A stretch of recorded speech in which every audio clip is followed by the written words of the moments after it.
notre histoire commence avec l'inertie. La physique, c'est une question de mouvement. Comment et pourquoi les choses sont en mouvement. Voici quelque chose de très gros. Qu'est-ce que vous remarquez? Ça ne bouge pas. Vas-y, mon bonhomme, essaie un peu de bouger ça. Tu n'y arrives pas. Ça ne veut pas bouger. C'est si gros que ça? Alors, essaie avec quelque chose de plus petit.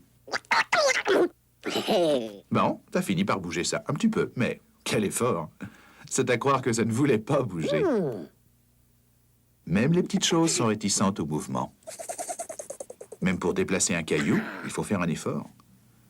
Ça, c'est la règle numéro 1 en physique. Les choses aiment rester là où elles sont.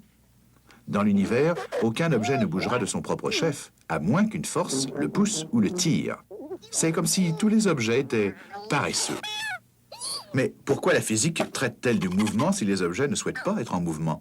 La réponse vient du fait qu'il y a des tas de choses dans l'univers qui tirent ou qui poussent les objets et les forcent ainsi à subir un mouvement. Veut pas. Notre bonhomme a forcé le caillou à se déplacer.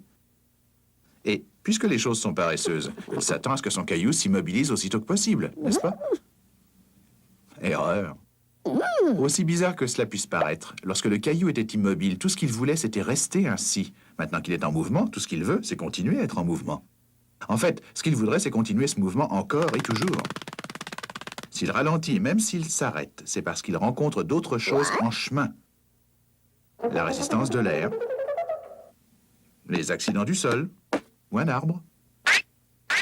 Mais s'il n'y avait pas d'air ou de sol accidenté ou d'arbre, si vous étiez dans l'espace, par exemple, quand vous donnez un coup de pied dans le caillou, vous le verriez vraiment partir dans un mouvement perpétuel.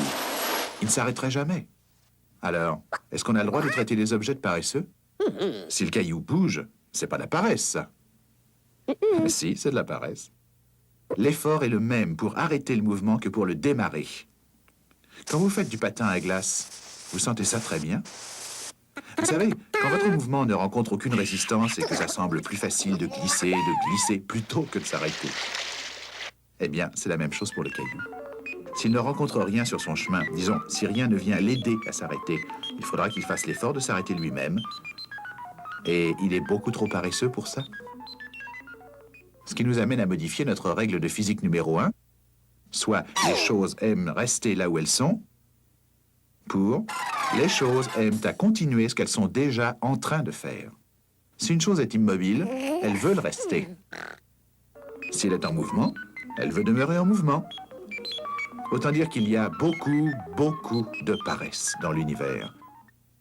Les physiciens ont un nom particulier pour la paresse. Ça vient du latin inertie.